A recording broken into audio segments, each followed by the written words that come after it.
어제 말씀에 이어서 오늘 말씀은 우리에게 이 안식년과 희년에 대한 규정에 대해서 더 자세하게 말씀하고 있는 것을 우리가 볼 수가 있습니다.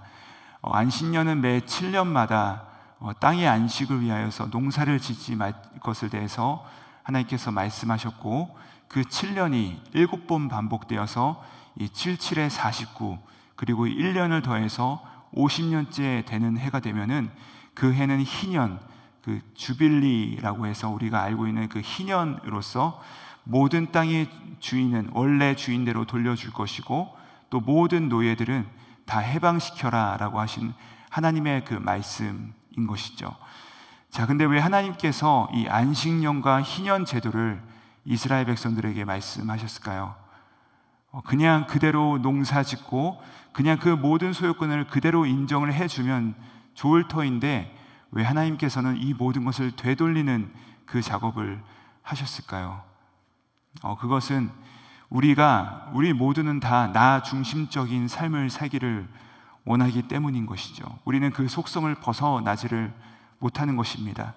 할 수 있으면 나의 가정도, 나의 기업도, 나의 모든 관계도 나 중심적으로 운영하기를 원하는 것이 바로 우리의 속성인 것이죠. 그런데 우리는 그런 속성을 가지고서 이 땅을 살도록 부르심 받은 존재가 아니라는 것을 계속해서 말씀해 주시는 것입니다. 나의 삶의 주인이 내가 아니라 하나님이시라는 것을 끊임없이 말씀해 주기 위하여서 이 안식년과 또 희년 제도를 우리 가운데 설정해 놓으신 것이죠. 그래서 오늘 말씀 시작인 23절에서 뭐라고 하십니까? 토지를 영구히 팔지 말 것은 토지는 다 내 것임이니라. 하나님께서 분명히 땅의 주인이 자신이시기 때문에 팔고 사지 말라고 하신 것입니다. 여러분, 하나님께서 욕심이 과하신 것입니까? 그분께서 필요하시기 때문에, 땅이 필요하시고 부동산이 필요하시기 때문에 다 내 것이다 라고 말씀하신 것입니까? 이 하나님의 진의가 무엇이겠습니까? 너의 것이 아니라는 것입니다. 우리 인간의 것이 아니라고 말씀을 하시는 것입니다. 사실 우리가 이 땅을 살아가면서, 이 세상을 살아가면서 이것이 나의 것이다, 영구한 나의 것이다 라고 나의 소유권을 주장할 수 있는 것이 없다는 것입니다. 그것이 바로 하나님께서 우리 가운데 말씀하시는 것이죠. 그래서 이 안식년과 희년이 되면 내 것이 아님을 확인하는 것이고 본래대로 회복하는 것입니다. 하나님의 것임을 인정하는 것입니다. 물론 하나님께서 사람의 사유재산을 인정하셨습니다. 공산주의를 말씀하시는 것이 아닙니다. 하나님께서 분명히 그 사람에게 이 사유재산의 축복을 허락하셨다는 것입니다. 또 실제로 이 가나안 땅에 들어갈 때, 이스라엘 백성들이 이 가나안 땅에 들어갈 때 제비 뽑기를 통해서 각 지파대로 땅을 분배해서 나눠 주셨습니다. 살도록 허락하셨다는 것입니다. 본래 그 땅도 이스라엘의 소유가 아니었던 것이죠. 그런데 애굽 땅에서 종살이하다가 하나님의 은혜로 그 가나안 땅에 들어갈 때 그 땅을 돈을 주고 산 것이 아니라 제비를 뽑아서 그것을 분배하여서 나누어 주셨다는 것입니다. 여러분, 실제로 그 땅에 들어갈 때 가장 많은 지분을 요청할 수 있었던 여호수아도 땅을 요구하지 않았습니다. 그리고 또 여러분 잘 아시는 갈렙도요, 심지어 좋은 땅을 요구하지 않고 이 헤브론 산지를 요구하였습니다. 척박한 땅을 요구했다는 것입니다. 여러분, 능력 있는 자들이 더 어렵고 더 힘든 땅을 요청하고 그 땅으로 나아갔다는 것이죠.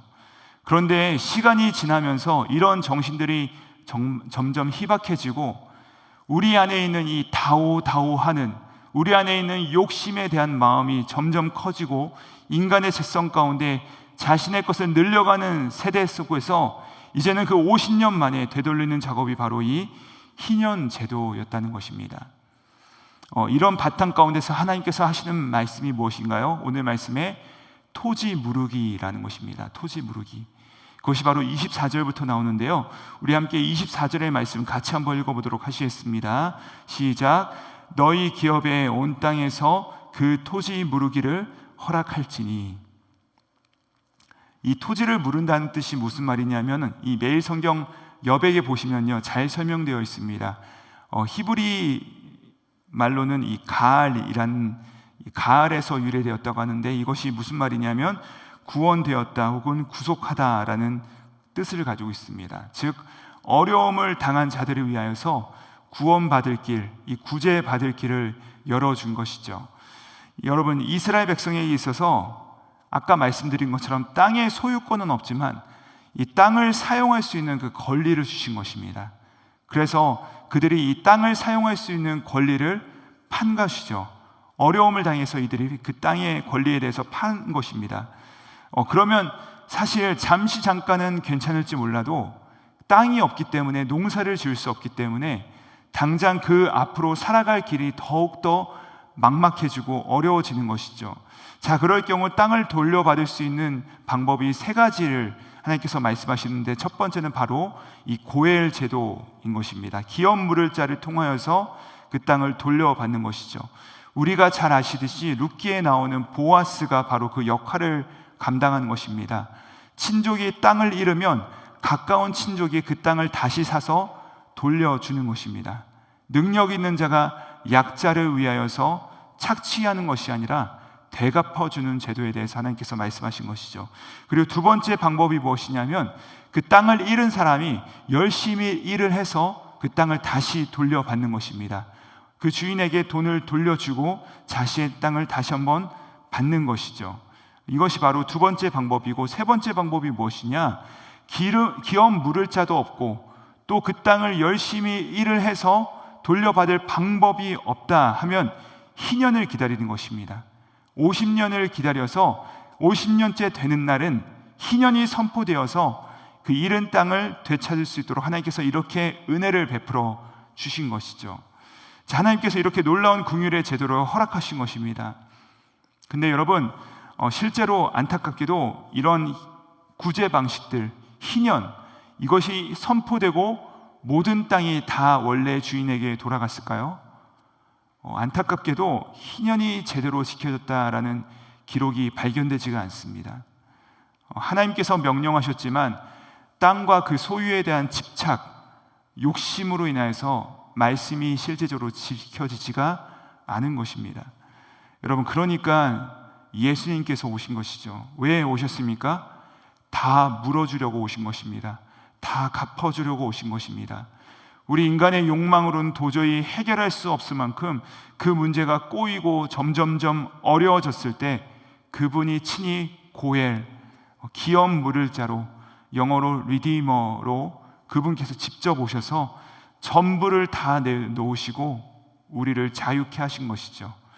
자, 29절부터 31절까지는 이제는 집을 매매하는 방법에 대해서 나옵니다.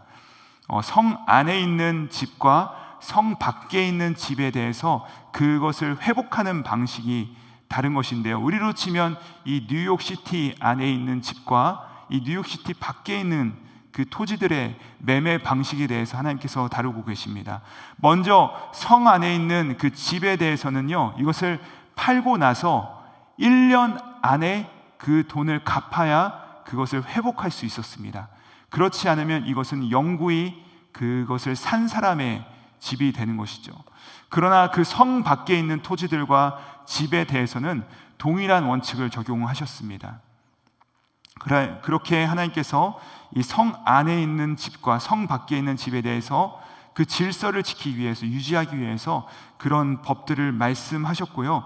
그리고 나서 32절부터 34절의 말씀에서는 레위인에 대한 규정이 나오는데, 레위인이 만약에 성 안에 있는 그 땅을 팔았을 때는 비록 1년이 지났다 할지라도 레위인이 그 후에 금액을 가져와서 그 땅을 회복할 수 있도록 하나님께서 허락하셨습니다. 이것은 레위인의 권리이자 동시에 레위인의 의무였습니다. 무슨 말이냐면, 레위인들은요, 자신의 뜻대로, 자신이 원하는 대로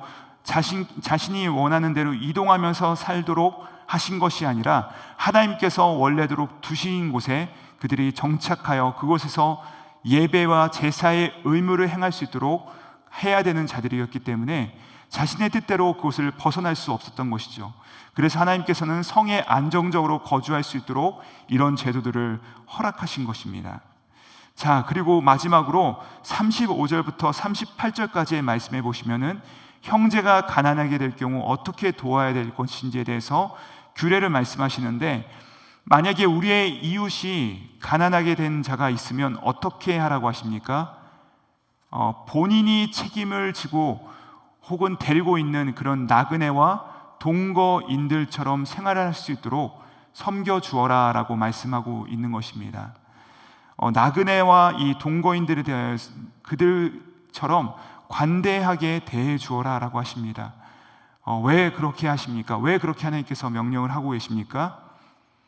하나님께서는 나 홀로 독식하고 나 홀로 배부르고 나 홀로 모든 것을 누리는 삶으로 우리를 부르신 것이 아니라, 하나님께서는 공동체로서 우리 모두를 부른 자들 가운데 우리 모두를 초청하셨다는 것입니다. 그리고 그들과 함께 살도록 명령하신 것입니다. 사실 내가 저와 같은 어려운 자리에 설 수 있는 것인데, 저가 나를 대신하여서 그 자리에 선 것이다 라는 그 마음을 가지고서 연약한 자들, 가난한 자들을 섬겨주어라 하신 것이죠. 그래야 해서 우리의 신분이 실상은 거류민이고 실상은 이 땅에서의 나그네 된 삶이라는 것을 우리 가운데 늘 기억하고 자각하도록 부르신 것입니다. 여러분, 오늘 말씀들을 함께 나눌 때 그러면 우리가 무언가를 소유해서는 안 되는가 하는 생각이 드실 수도 있을 것입니다. 그러나 아까도 말씀드린 것처럼 하나님께서는 실상 우리 가운데 모든 것을 다 철폐하고 공산주의처럼 다 나눠라 라고 하신 말씀이 결코 아닙니다.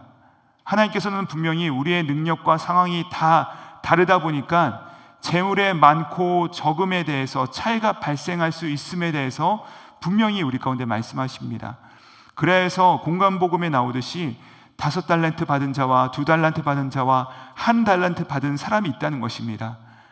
비록 달란트는 다를 수 있지만 그들에게 동일하게 주신 것이 무엇입니까?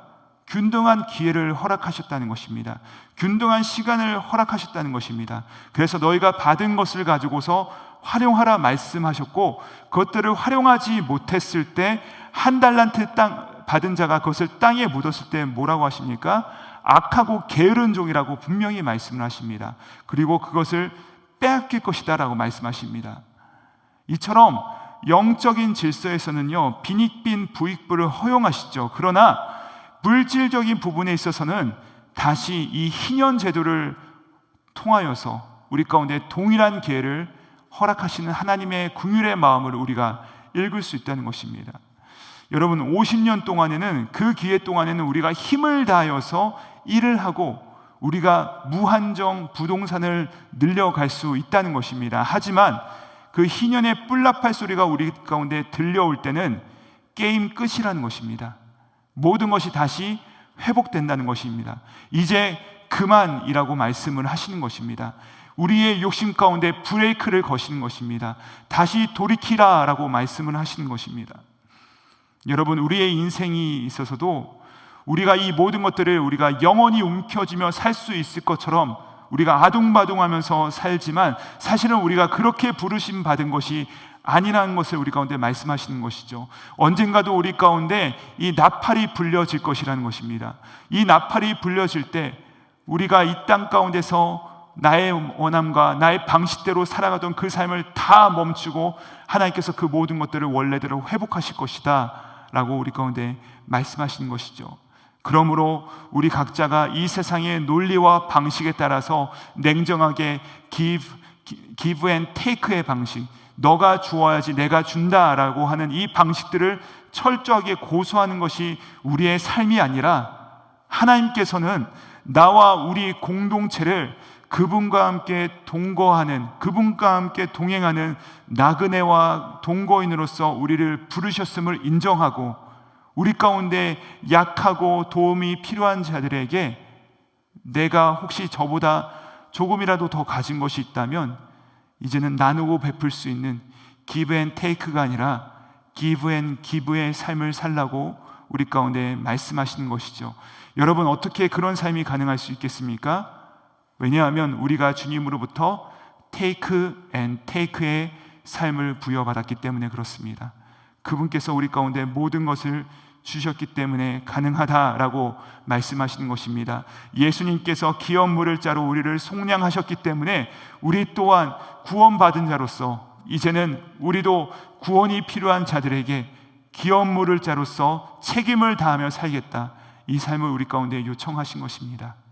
사랑하는 여러분, 이 그리스도인으로의 부르심 가운데 주님의 뜻을 아름답게 이루어드리면서 또 우리 가운데 주신 것이 다만 나를 위함이 아니요 함께 나누며 함께 섬기기 위한 것임을 기억하시면서 오늘 하루 또 우리의 인생 가운데 주님의 뜻을 아름답게 이루어드리는, 섬길 수 있는 우리 귀한 모든 주님의 백성들 되시기를 주님의 이름으로 축복합니다. 기도하시겠습니다. 하나님 아버지, 비천하게 버려져 소망 없는 우리에게 찾아오셔서 친히 기업 물을 자 되어 주셨사오니 이제는 우리가 은혜 입은 자로서 누군가의 기업 물을 자로 살게 하시고 또 거룩한 의무의 실천을 위하여 당연히 누릴 수 있는 것도 잠시 내려놓을 수 있는 당신의 백성들 되게 하여 주시옵소서. 우리의 기업 물을 자로 오사 십자가 위에서 물과 피를 쏟으심으로 우리를 되찾아 주신 예수 그리스도의 이름 받들어 기도드립니다. 아멘.